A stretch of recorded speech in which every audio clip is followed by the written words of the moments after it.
नहीं है। उधर है भैया। कहाँ जाना है? पानी गंगा जल, हाँ जी, गंगा जल। हाँ जी, प्रयागराज गया था ना, प्रयागराज से आए। महाकुंभ से। अकेले है कि और भी आदमी है? अकेला हो सर, अकेला। अकेले। इसके अलावा और एक डॉक्यूमेंट था क्या? ये आपका वो चाहिए, रोड परमिट चाहिए।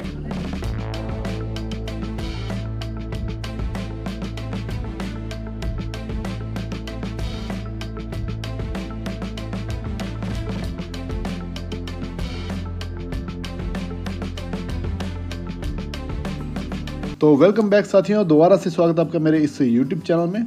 तो साथियों, अपने लास्ट वीडियो में गंगा जी के दर्शन किए वाराणसी के घाट से, और उसके बाद मैं सीधा रूम पे चला गया था।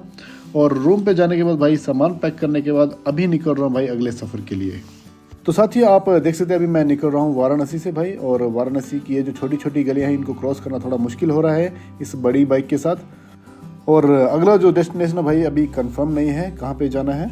और अगले डेस्टिनेशन को भाई अभी सोचने का समय भी नहीं लग रहा है, क्योंकि ये जो ट्रैफिक है यहाँ का सारा फोकस भाई इस बाइक को इस ट्रैफिक से निकालने में लग गया है अभी। और कभी मन कर रहा है भाई कि अयोध्या निकल जाऊँ, और कभी मन कर रहा है कि भाई नेपाल निकल जाऊँ, और कभी मन कर रहा है कि डायरेक्ट उत्तराखंड निकल जाऊँ। अभी कुछ कंफर्म नहीं हो रहा है, थोड़ा सा आगे जा कर के सोचता हूँ भाई कहाँ जाना है। तो तकरीबन भाई 40 मिनट के आसपास का समय हो चुका है मुझे इस ट्रैफिक में चलाते चलाते, और अभी थोड़ा सा ऐसा लग रहा है भाई कि ट्रैफिक छट गया है। तो भाई अब थोड़ा सा खुला रोड मिला है, थोड़ी सांस आने लगी है अच्छे से। तो अब थोड़ी देर के बाद सोचते हैं कि भाई कहाँ जाना है। तो चलिए बढ़ते हैं आगे।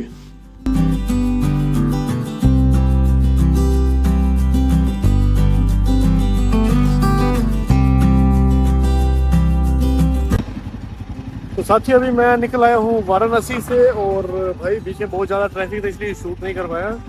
तो अभी मैं भाई निकल रहा हूँ नेपाल के लिए। देखते हैं नेपाल पहुँचते कि नहीं पहुँचते, क्या पता बीच में मन चेंज हो जाता है। लेकिन अभी जो डेस्टिनेशन लगाया मैंने मैप पे वो नेपाल का लगाया है। और अभी पहुँचा मैं गोमती नदी के ऊपर। भाई ये नीचे है गोमती नदी। हाँ, तो यहाँ पे मुझे बाइक रोकने के लिए जगह मिल गई है। और तो धूप काफ़ी ज़्यादा है, तो इसलिए जो अंदर लगाया था भाई जैकेट वो निकाल दिया है, और इसको भी खोल के चल रहा हूँ। अभी ब्रेकफास्ट नहीं हुआ है और 12:30 बजे के आसपास का टाइम है। तो निकलना है भाई थोड़ी देर में, और कहीं रुकते आगे लंच ही करते सीधे अब। और आज का जो सफ़र है 12-13 घंटे की ड्राइव बता रहा है यहाँ से नेपाल की। तो देखते हैं नेपाल पहुँचते हैं या कहीं और, क्योंकि प्लान नहीं है कहीं पे भी जाने का, और नेपाल का डेस्टिनेशन ऐसे लगा लिया है। चलिए बढ़ते हैं, मिलते हैं आपसे आगे।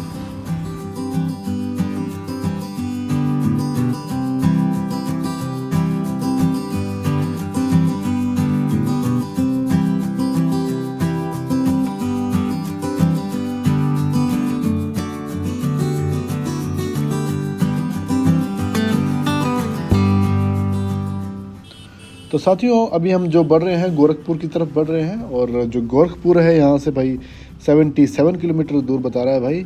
और जिस जगह पे अभी हम पहुँचे भाई, ये जो जगह है ये है कप्तानगंज। और साथ ही अभी मुझे वाराणसी से निकले हुए 2.5 घंटे के आसपास का टाइम हो चुका है। और भाई वाराणसी से मैंने नेपाल की तरफ का जो रास्ता ले लिया है फ़िलहाल के लिए।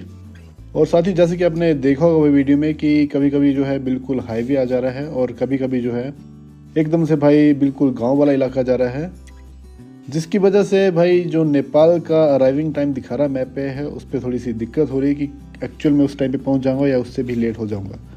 तो थोड़ी दिक्कत हो रही है। तो भाई नेपाल एंट्री से पहले जो बॉर्डर लगता है भाई इस तरफ से, उस बॉर्डर का मैंने अभी GPS नेविगेशन सेट करा है। और भाई वहाँ पर पहुँचने का जो समय बता रहा है वो 6 बजे के आसपास का समय बता रहा है। तो देखते हैं भाई नेपाल पहुंच पाते हैं या फिर रास्ते से ही वापसी करनी पड़ती है। अपनी तरफ से भाई 100% कोशिश करूंगा वहां पहुंचने की, और बाकी बात रही भाई किस्मत की, वो किस्मत पे डिपेंड करता है।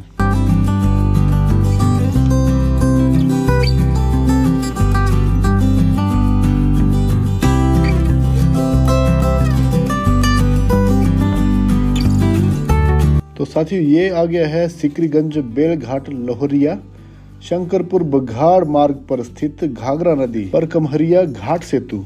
तो भाई बहुत ही लंबा नाम है। और भाई नीचे एक नदी जा रही है, देखते हैं। ये घाघरा नदी है भाई, मैप पे दिखा रहा है। वाह वाह वाह वाह, बहुत ही सुंदर नज़ारा भाई, बिल्कुल सीधा स्ट्रेट पुल है भाई और बहुत लंबा पुल है। ये नज़ारा तो देखने वाला है भाई। तो देखिए इस नज़ारे को भाई, थोड़ा सा मैं बाइक पे खड़ा होकर आपको ये नज़ारा दिखा देता हूँ। ये पुल बनाया है भाई और पुल जो है वो भी अप एंड डाउन है। यहाँ से अभी हम जा रहे हैं थोड़ी हाइट और बीच में जाकर के थोड़ा पुल नीचे बेंड हो रहा है। यहाँ भी लोग साथियों स्नान कर रहे हैं, साइड में आप देख सकते हैं। मज़ा आ गया भाई, मज़ा इस पुल पे चढ़ करके भाई, बहुत ही आनंद आया है। मेरा भी भाई स्नान करने का मन कर रहा है, लेकिन अभी सुबह से कुछ खाया नहीं है और 3 बजे के आसपास का टाइम हो चुका है। तो पहले कहीं पे रुक के भाई कुछ खा लेते हैं, बाकी उसके बाद देखते हैं। और भाई नेपाल पहुंचते हैं कि नहीं पहुंचते वो भी पता नहीं है, और अगर पहुंच जाते हैं तो वहाँ पे रूम वगैरह भी ढूंढना पड़ेगा।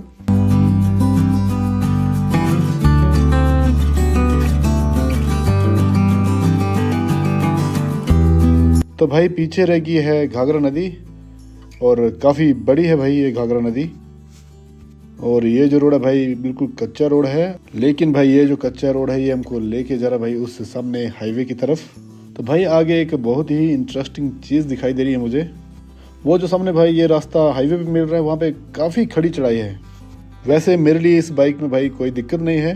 तो भाई ये जो बाइक है जिन रास्तों के लिए बनाई गई है भाई उसी तरीके के रास्ते पे भी चल रहा हूँ मैं। तो आप देख सकते भाई सामने खड़ा रास्ता जो है दिखाई दे रहा है। तो साथियों जैसे ही ऑफ रोडिंग लगती है भाई, इस बाइक में एडवेंचर करने का मज़ा दोगुना हो जाता है। ये रही भाई थोड़ी टफ चढ़ाई, लेकिन इस बाइक में इस चढ़ाई का पता भी नहीं चल रहा, मज़ा आ रहा भाई।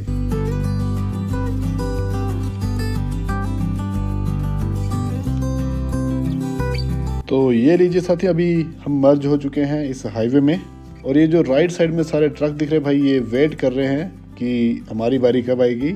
तो भाई अभी हमारी बारी थी एंटर करने की, तो हम जल्दी से निकल आए हैं, लेकिन अभी इनको वेट करना पड़ रहा है।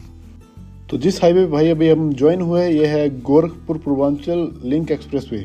वाह यार मज़ा आ गया यार भाई। तो साथियों इस हाईवे पे चढ़ते ही रोड का जो नज़ारा है बदल गया है। आप देखिए कितना सुंदर नज़ारा है मेरे सामने अभी। तो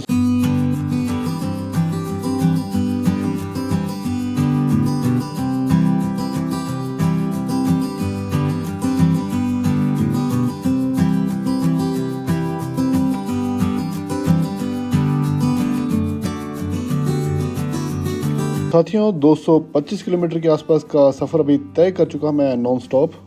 और अभी ब्रेकफास्ट तो हुआ नहीं है और भाई अभी भूख भी नहीं लग रही है।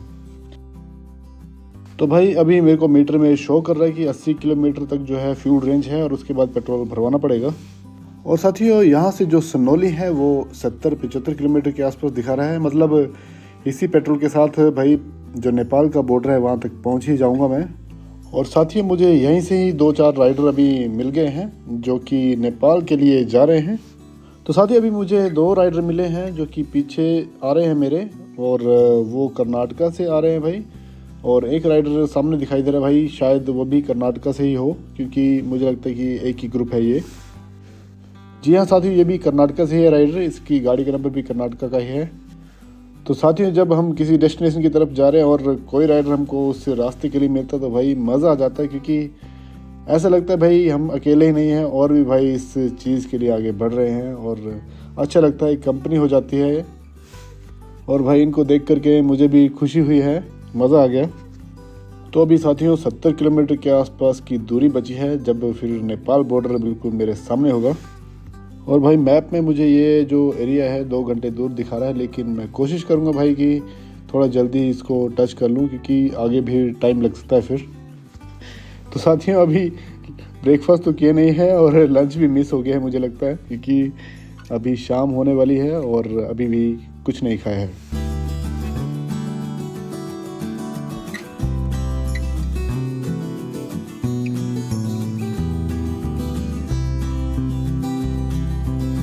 और भाई आप देख सकते हैं बिल्कुल हाईवे के बीच बीच में ये जंगल आ गया एकदम से भाई।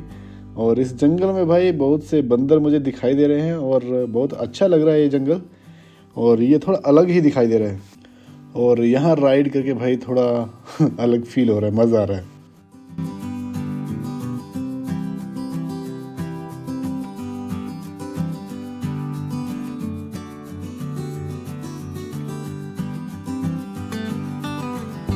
तो साथ ही यहाँ से जो नेपाल का बॉर्डर है भाई 8 किलोमीटर के आसपास का बचता है और यहीं पे मैंने अभी भाई अपनी बाइक का जो है पेट्रोल फिल करवा लिया है। और यहाँ पे भाई मिनिस्ट्री ऑफ रोड जो है आपका हार्दिक अभिनंदन करती है और कहती है कि भाई आप पुनः पधारें इस एरिया में। इसका मतलब ये भाई हमारे लिए नहीं है, ये नेपाल से जो लोग आते हैं उनके लिए है। तो इसका मतलब साथियों ये हुआ कि जो गवर्नमेंट ऑफ इंडिया के रोड्स हैं वो यहाँ पे ख़त्म होते हैं और इसके बाद जो नेपाल गवर्नमेंट के अंडर रोड्स आते हैं। तो अभी थोड़ा सा टाइम है, अभी पहुँचाते हैं आपको नेपाल के गेट तक। चलिए। तो आखिरकार साथियों आप देख सकते हैं भाई मेरे सामने आ गया है नेपाल बॉर्डर और मुझे यकीन नहीं हो रहा साथियों कि मैं बाई मिस्टेक ही यहाँ पे पहुँच गया हूँ। कोई प्लान नहीं था यहाँ आने का साथियों और पहुँच गया हूँ भाई, पता नहीं कैसे। शायद यहाँ पे आना भी मेरी किस्मत में लिखा था, इसलिए इस तरफ का रूट बन गया भाई। तो ये देखिए साथियों बॉर्डर पे लगी है पुलिस और भाई अच्छी बात यह है कि इन्होंने मुझे रोका नहीं है अंदर जाने के लिए। लेकिन मुझे लगा था भाई यहाँ पे रोकेंगे ज़रूर, लेकिन नहीं रोका। तो चलिए बढ़ते हैं आगे। तो ये लीजिए साथियों कर दी है इंडिया की सीमा पार और हो चुकी है नेपाल में एंट्री भाई। ये बॉर्डर नहीं लग रहा भाई, ये तो ऐसे लग रहा है कि स्टेट का बॉर्डर हो भाई, कि एक स्टेट से दूसरे स्टेट में एंटर हुआ हूँ भाई। पता नहीं भाई नेपाल में एंटर करना इतना आसान है, सही में मुझे विश्वास नहीं हो रहा। नहीं तो पहले दिमाग में यही था भाई कि नेपाल में एंट्री कैसे होगी, नेपाल में एंट्री कैसे होगी। और नेपाल में एंटर करने के बाद भाई ऐसा लग रहा है कि नेपाल, ऐसा नहीं बोल सकते कि अलग कंट्री है, ऐसा लग रहा है कि भाई इंडिया में ही अभी ट्रैवल कर रहे हैं। सेम ही रोड कंडीशन है, सेम ही सब कुछ है। तो यहाँ से भाई जो लुम्बिनी है वो 26 किलोमीटर दिखा रहा है और जो पोखरा है 180 किलोमीटर का साइन बोर्ड लगा है यहाँ पे। तो सामने भाई बहुत ही सुंदर सा एक गेट दिखाई दे रहा है। चलिए बढ़ते हैं उस गेट की तरफ। और भाई यहाँ पे बहुत ज़्यादा पुलिस वाले खड़े हैं और इन्होंने भाई मुझे रोका है। अभी रुक के देखते हैं क्या बोलते हैं। सर बंद है बंद है कैमरा वो पंचर की गाड़ी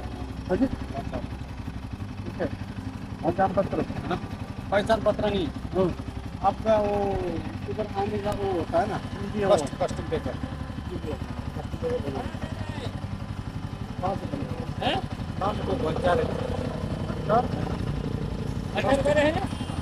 कस्टम नहीं है। उधर है भैया, कहाँ जाना है? नेपाल है नहीं। अब इधर जाओ, पहले आगे आरसी ओरिजिनल है ना, इसका DLG ओरिजिनल है, तो उधर जाइए। बगल में जहाँ रोड बन रहा है ना, रोड बन रहा है कि नहीं, गेट दिखा होगा, गेट अभी नया बनने वाला गेट के इधर साइड में वो बगल में पंचार है, पंचार में जाइए, इधर जाइए बनेगा बाइक का पंचार। नहीं बनेगा तो जाएगी आज और इसके बाद हो जाएगी। डॉक्यूमेंट और आपको कुछ नहीं चाहिए, उसके अलावा वो कंप्लीट हो जाएगा ना पंचर। उधर चेक करने का, इधर आके चेक करने का, उधर बगल में ड्यूटी बैठता है, उसको स्टेप मारने का, फिर आने का, सब कंप्लीट करके आने का, फिर जाने का नेपाल। तो रोका नहीं ना किसी भी, रोका नहीं, आप ऐसा है ना, नए हो इसलिए पता नहीं चलता है इधर। तो साथियों मैं यही सोच रहा था कि भाई नेपाल में एंट्री हो चुकी है और किसी ने भी मुझे रोका नहीं है, या फिर कोई डॉक्यूमेंट वाला मुझे सिस्टम यहाँ पे समझ नहीं आया कि कैसे करना है।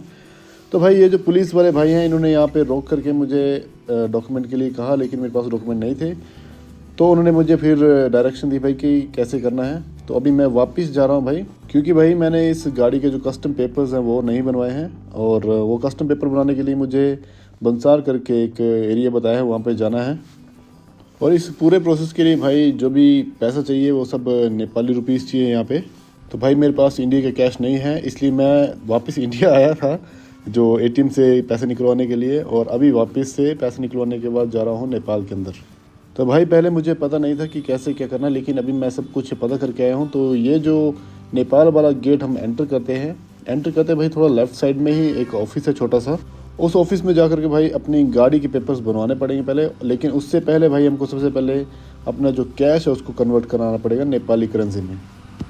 और जो नेपाली करेंसी कन्वर्ट होगी भाई उसी ऑफिस के बिल्कुल अपोजिट ही आपको इजीली कन्वर्ट हो जाएगी आपकी करेंसी। अभी मैं वहीं जा रहा हूँ। तो ये जो सामने एक काउंटर दिखाई दे रहा है, सटही काउंटर, मनी एक्सचेंज भाई यहीं पे हो जाएगी हमारी। तो अभी मैंने यहाँ पे मनी एक्सचेंज करवा लिया भाई, और जो मनी एक्सचेंज का प्राइस है भाई, जो इंटरनेट वाला प्राइस है वो मुझे डायरेक्ट मिल गया यहाँ पे, और मनी एक्सचेंज कराने में कोई भी दिक्कत नहीं हुई। मैंने भाई इंटरनेट पे रेट चेक करवाने के बाद यहाँ पे करेंसी एक्सचेंज कराई है, और जो इंटरनेट पे करंट रेट चल रहा है जैसे 1.6 चल रहा है अभी, तो उसी रेट के हिसाब से इन्होंने मुझे जो करेंसी एक्सचेंज करके दी है। अभी मनी एक्सचेंज करवाने के बाद भाई मुझे जाना है जो बंसार ऑफिस है। मनी एक्सचेंज जो काउंटर है जहाँ पे मैं खड़ा हूँ, इसके बिल्कुल अपोजिट ही वो काउंटर है। जैसे कि आप भाई इस वीडियो में देख पा रहे होंगे, तो ये जो भाई लेफ्ट साइड में एक लंबी सी बिल्डिंग दिखाई दे रही है भाई, मनी एक्सचेंज कराने के बाद भाई इसी बिल्डिंग में आपको जाना है। जो भाई यहाँ पे फीस लगती है वो व्हीकल के हिसाब से लगती है। जैसे बाइक का जो है वो 200 रुपये पर डे के हिसाब से है नेपाली रुपीज़ में, और जो गाड़ी का भाई 500 रुपये पर डे के हिसाब से। तो साथियों मैंने 2 दिन का प्लान करा था, और 2 दिन के मैंने 400 नेपाली रुपीज़ यहाँ पे करे। और भाई इसके अलावा सबसे मेन चीज़ है आपकी गाड़ी के डॉक्यूमेंट। आपकी जो गाड़ी की आरसी है भाई बिल्कुल ओरिजिनल होनी चाहिए, और उसके अलावा भाई यहाँ पे और कोई डॉक्यूमेंट नहीं लगा। तो भाई पूरा 1 घंटा लाइन में खड़े होने के बाद मेरा काम हुआ, और उसके बाद भाई दूसरा सबसे जरूरी काम ये था मेरा कि मैंने यहाँ पे एक सिम ली, और जो सिम है भाई बिल्कुल ईजिली मिल गई। सिर्फ मेरा आधार कार्ड यहाँ पे लगा और सिम मुझे यहाँ पे ईजिली मिल गई, और तभी 5 मिनट में सिम जो है एक्टिवेट भी हो गई। So you went to counter number 2, right? Last. उसके बाद कहीं जाना था क्या? ये से और एक काउंटर से जाना है। मैंने कहीं नहीं जाना। कहाँ जा रहा है?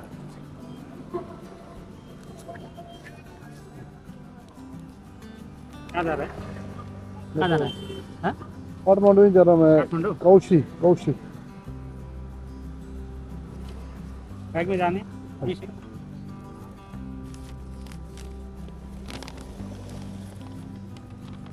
कहाँ से? मैं हिमाचल प्रदेश धर्मशाला।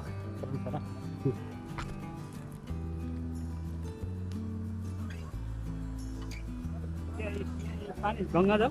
हाँ जी, गंगा जल? हाँ जी, प्रयागराज गया था ना, प्रयागराज से आए। महाकुंभ से। अकेले है कि और भी आदमी है? अकेला हो सर, अकेला। अकेले? इसके अलावा और एक डॉक्यूमेंट था क्या?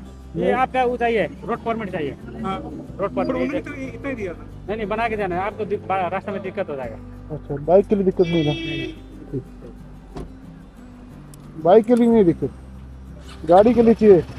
तो साथी अभी मेरे जो कस्टम पेपर है वो तो यहाँ पे चेक हो गए, लेकिन यहाँ से एक और बात पता चली कि भाई बाइक के लिए सिर्फ वहाँ पे रजिस्ट्रेशन करानी है, और पर डे के हिसाब से 200 रुपये के हिसाब से फ़ीस कटानी है। लेकिन साथी जो 4 व्हीलर है उसके लिए सेम डॉक्यूमेंट तो लगेंगे, लेकिन उसके अलावा जो रोड टैक्स है वो कटवाना पड़ेगा। उसके बाद ही आपकी जो 4 व्हीलर है आगे जा पाएगी, अदरवाइज़ आपको वहाँ पे चालान भुगतना पड़ेगा। भाई अभी अपने डॉक्यूमेंट जो है चेक हो गए, मतलब कि अपने डॉक्यूमेंट ओके हैं, और उसके बाद मैंने एक सिम भी ले ली भाई। और भाई इन सब चीज़ों में मुझे भाई 2 से 2.5 घंटे लग गए हैं, लेकिन भाई अभी सब कुछ ओके है, और अभी मुझे लगी है ज़ोरों से भूख। तो चलिए जो भी नियर बाई रेस्टोरेंट होता है भाई वहाँ पे जाके कुछ ना कुछ खाता हूँ भाई, चलिए।